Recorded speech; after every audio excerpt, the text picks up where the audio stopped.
Today we are making soap. So I got my face mask here. Some of my other videos, even though I was in a well-ventilated area, I used a bandana. That is not recommended. Please get you a really good face mask. I am very careful, but even being very careful, I've splashed myself with lye, so I'm wearing long sleeves. It is a very good idea to do that. I got the tiniest bit of lye, and I had to rinse my skin off with vinegar. So those are all my warnings. Glasses or goggles. You know, I got goggles, but we're just going to wear glasses because I'm blind if I'm not. And then a face mask. And this is the part that I recommend doing outside, if you can. And if you cannot do it outside, you know, don't do it inside your home unless you're in a very well-ventilated area, okay? So this is the trick with lye. Stainless steel or plastic or glass, okay? Here is my Pyrex dish, okay? Let me show you. You never want to pour your water into your lye. Never. You want to pour your lye into your water here. So you don't want a volcano effect. All right, you ready? This is where you have to watch out for the fumes, okay?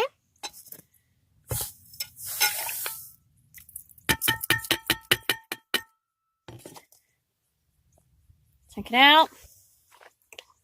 Stand clear of the fumes.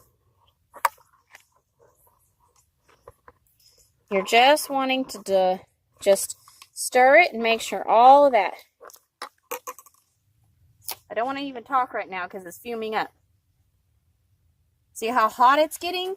Now it's cold outside, so that's not just fumes. That is from the heat. This is already a hot temperature. You just want to make sure you get it all stirred in. Okay? Okay. Now we get to wait until this cools down to bring it inside. Okay, the most dangerous step is pretty much over. We have our lye mixed with our water, and I brought it inside after the fuming stopped. So at this point, you do not need a mask because there's no more fumes happening. I'll just show you. No more fumes happening right there. So we have our frozen goat's milk. You can use an ice water bath if you feel that it's getting too hot. But we are going to have to slowly add the lye solution. And the lye solution it was at 185. Now it's about 150. So it's still going to scorch that milk. So you really want to wait until it cools down. I like 100, 120. But then we risk the having it too cool and getting the oils back down to 70 degrees or so is kind of difficult with the coconut oil. So 90 degrees, room temperature, 90 degrees, maybe 80 degrees is ideal to mix both the lye solution and your oil solution.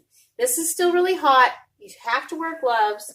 If you splash any on you, get white vinegar and just pour it over that and then wash it really good with soap and water. And if you do not do that, you're going to get a chemical burn.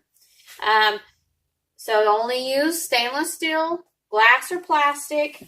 And if it is a plastic container, you want it to be kind of thick because, like, if you mixed your lye solution in a plastic container, this would be very hot, okay? So I don't want you to burn yourself. And then I want you to pour this very easily. You just want to pour a little bit over the goat's milk and kind of scrape it. You do not want to burn your goat's milk, scorch it, or turn it yellow. So we're gonna slowly pour, and we're going to, just scratch the surface of the goat's milk. Just real easy. If it starts to yellow, just stop.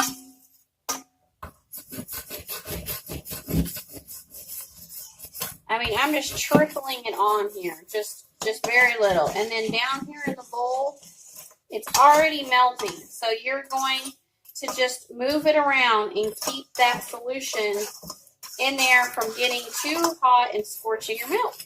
And that's literally what we're going to be doing. And this is about a 30-minute process.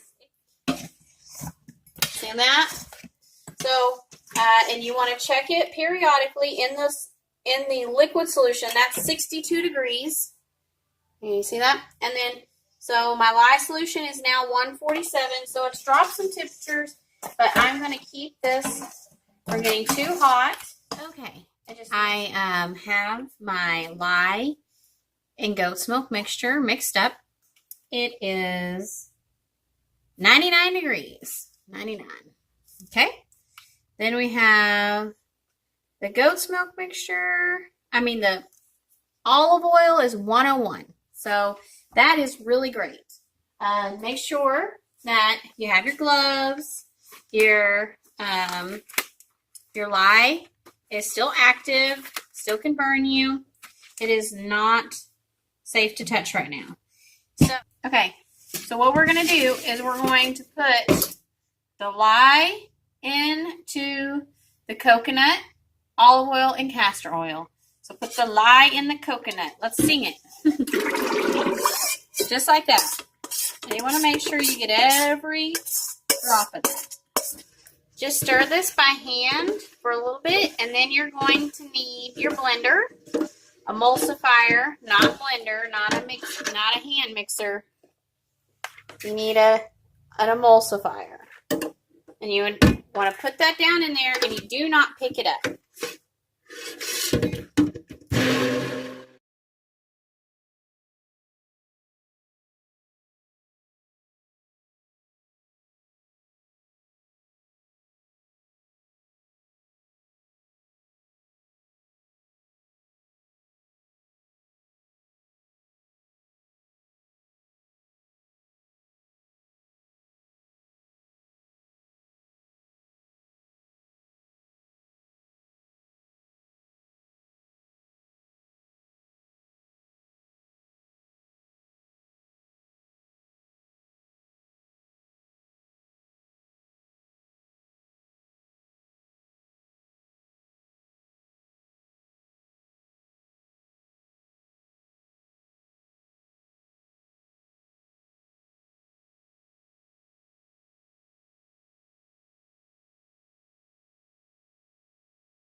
I'm putting in a tablespoon, 2 tablespoons of activated charcoal. We're going to blend this and see how it looks.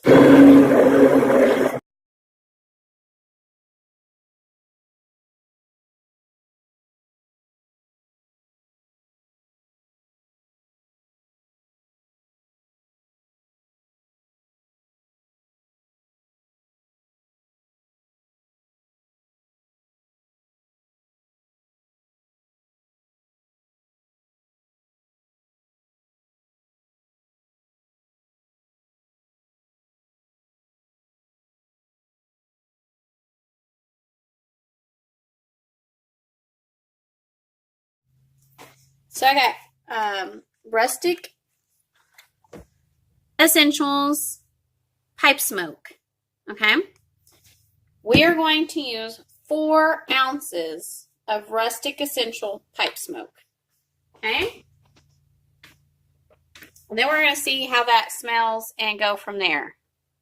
You can only use a recommended ounce per pound of soap. This is an 8-pound soap. We want to make sure they're just not going to overuse. This should be plenty. And this is going to accelerate your soap. So you're going to have to mix this quickly.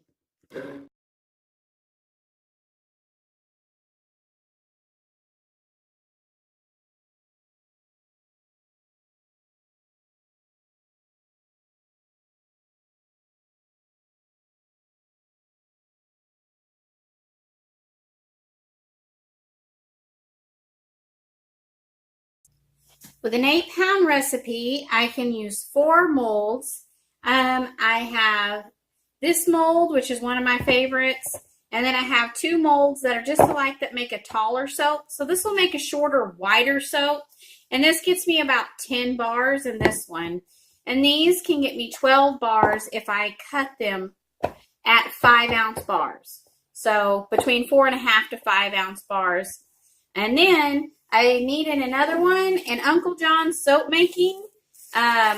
He uses boxes. I used a ammo box of my husband's, and I put the liner, a liner that's plastic. It could be a plastic trash bag, but don't use scented or anything like that. And try to get all of it as smooth as possible.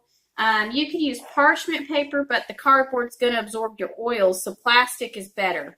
Okay, and so we're going to pour these into our molds, and I can tell you, this is going to be my new favorite soap. It smells amazing, and we used 4 ounces of that fragrance.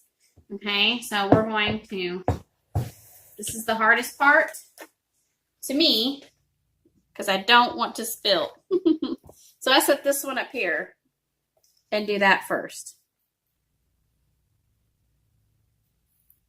It's beautiful, beautiful activated charcoal soap. Okay, we got 1 mold and it's filled all the way to the top. Okay, now we got these 2. I kind of push them together. Now any leftover, I have little samples that I fill with. So, whoop, I got a little messy with that one. A little messy with that pour. That's okay.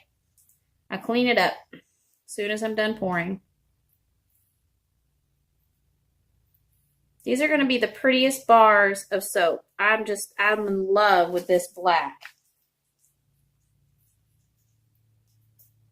And we didn't do an in with the pot swirl.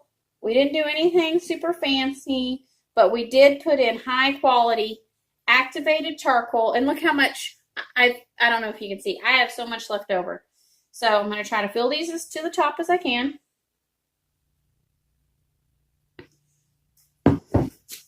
Kind of shake these down. Okay. Let me take my glove and get this little bit that got in between. Okay, that is a lot of soap left, so I'm going to get my little soap molds here just 1 second. Okay, I have several of my sample mold. These are also mold I get on Amazon. I will post the link. I'm just going to pour each individual one.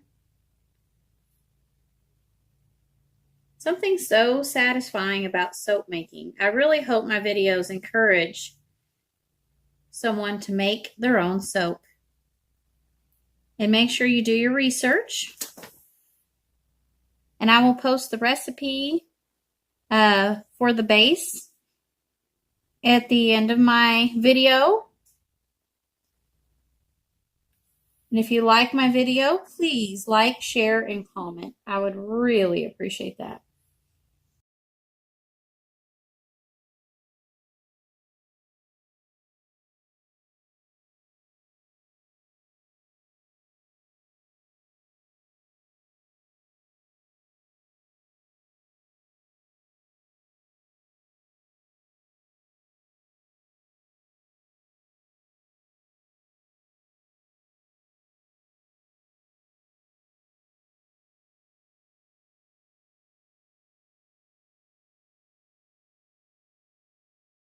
Okay, now we got all the little mini soaps filled, and we got our 3 silicone molds and our 1 box with our plastic. Tomorrow we'll be able, in 24 hours, we'll be able to unmold these and cut our soaps. So stay tuned for that.